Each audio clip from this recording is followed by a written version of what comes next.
السلام علیکم۔ آج ہم جس موضوع پر بات کریں گے وہ اس کا عنوان ہے خیر خواہی۔ دین اسلام کی جو سنہری تعلیمات ہیں ان میں ایک یہ بھی ہے کہ لوگوں کی خیر خواہی کی جائے، لوگوں کے ساتھ بھلائی والا معاملہ کیا جائے۔ نبی کریم صلی اللہ علیہ وسلم نے فرمایا دین خیر خواہی ہے۔ صحابہ نے پوچھا اللہ کے رسول کس کی؟ آپ نے فرمایا اللہ کی، کتابوں کی، رسولوں کی اور اماموں کی اور عام عوام کی۔ اس حدیث کے ایک ایک جملے پر اگر بات کی جائے تو کافی لمبی ہو سکتی ہے۔ میں اس حدیث کے آخری جملے پر بات کروں گا کہ عام عوام کی خیر خواہی کیا ہے۔ عام عوام کی خیر خواہی یہ ہے کہ ان کی رہنمائی دین اور آخرت کے معاملے میں ہمیشہ خیر کی طرف کی جائے، اچھائی کی طرف ان کی رہنمائی کی جائے، اور جب ان پر کوئی مصیبت آئے، پریشانی آئے تو ان کی مصیبت اور پریشانی کو دور کرنے کی کوشش کی جائے۔ اگر آپ ان میں کوئی عیب دیکھیں تو ان کے عیوب پر پردہ ڈالنے کی کوشش کریں، اور اگر آپ سے وہ کوئی مشورہ مانگے تو ان کو اچھا مشورہ دیں، اور اسی طرح ان کے لیے بھی وہی پسند کریں جو اپنے لیے پسند کرتے ہیں۔ یہ عام عوام کے ساتھ خیر خواہی ہے اور ان کی بھلائی چاہنا ہے۔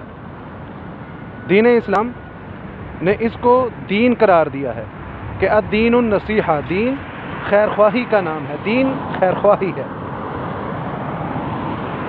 نبی کریم صلی اللہ علیہ وسلم کی ایک حدیث میں کچھ صورتیں خیر خواہی کی بیان کی گئی ہیں، جیسے کہ نبی کریم صلی اللہ علیہ وسلم نے فرمایا جب آپ کسی مسلمان سے ملیں، آپ کی ملاقات ہو تو آپ اس کو سلام کریں، جب وہ آپ کو دعوت دے تو آپ اس کی دعوت کو قبول کریں، اور جب وہ آپ سے مشورہ مانگے تو آپ اس کو اچھا مشورہ دیں، اور جب وہ بیمار ہو تو آپ اس کی عیادت کریں، اور اگر وہ فوت ہو جائے تو اس کی تعزیت کے لیے اس کی وفات پر آپ موجود ہوں۔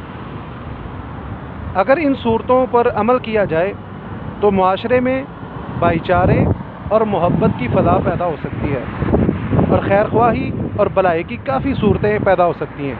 آپ دیکھیں جب لوگوں کے درمیان تنازع ہو کسی معاملے پر تو اگر وہ بیماری کے وقت آ جائے حال احوال معلوم کرنے تو لوگوں کے دل نرم ہو جاتے ہیں، پیار بڑھ جاتا ہے کہ چلو کوئی نہیں، پرانی بات کو دفع کرو، یہ ہماری بیماری مشکل وقت میں ہمارے پاس آ گیا ہے، کوئی بات نہیں، کے لیے نرمی پیدا ہو جاتی ہے اور محبت پیدا ہو جاتی ہے۔ اگر کوئی فوتگی کے وقت بھی آ جائے تو یہی صورتحال پیدا ہوئی تھی، اور اگر کوئی اچھا مشورہ دے دے تو اس وقت بھی میرے بھائی ایسی ہی صورت پیدا ہو جاتی ہے۔ تو یہ خیر خواہی کی صورتیں اپنانے سے معاشرے میں بھائی چارے اور پیار اور محبت کی فضا قائم ہو سکتی ہے۔ دین اسلام خیر خواہی کے حوالے سے انتہائی حساس ہے، اور ہر ایک کے ساتھ خیر خواہی اور بھلائی کرنے کا حکم دیتا ہے، جیسا کہ حدیث میں ہے کہ آپ نے فرمایا ظالم اور مظلوم کی مدد کرو۔ ظالم کی مدد کیسے؟ آپ حیران ہوں گے کہ ظالم کی مدد کیا کی جائے؟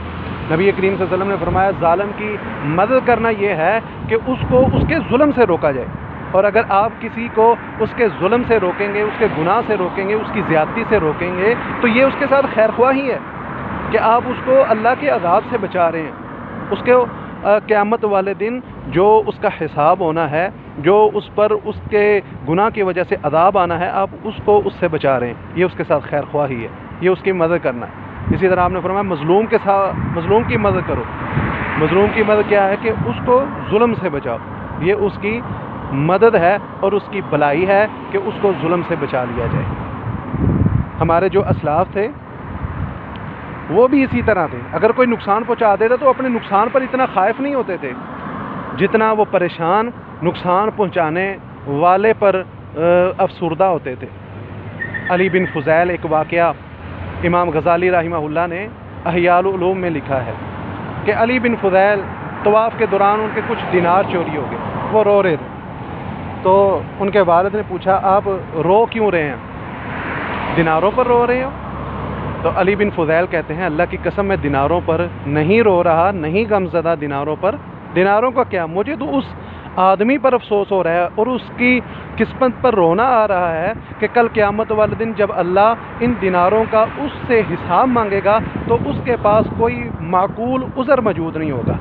تو میرے بھائی یہ دین کی تعلیمات ہیں بھلائی کے حوالے سے، اور ہمارے اسلاف کا رویہ ہے خیر خواہی اور بھلائی کے حوالے سے، لہذا ہمیں ایک دوسرے کی بھلائی کرنی چاہیے بھائی، خیر خواہی کرنی چاہیے، چہ جایا کہ ہم دوسروں کو نقصان پہنچائیں، ان کی برائی کے متعلق سوچیں، ان کے نقصان کے متعلق سوچیں۔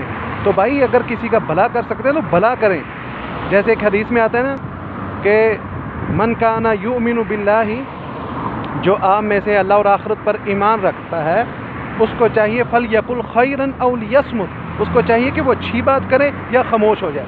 تو میں کہتا ہوں بالکل اگر آپ کسی کا بھلا کر سکتے ہیں تو کریں، اگر بھلا نہیں کر سکتے تو کسی کا نقصان بھی نہ کریں۔ یہ دین اسلام کی تعلیمات ہیں۔ اللہ ہمیں عمل کی توفیق عنایت فرمائے، اور اللہ رب العالمین دنیا میں آزمائشوں سے اور آخرت میں اپنے عذاب سے محفوظ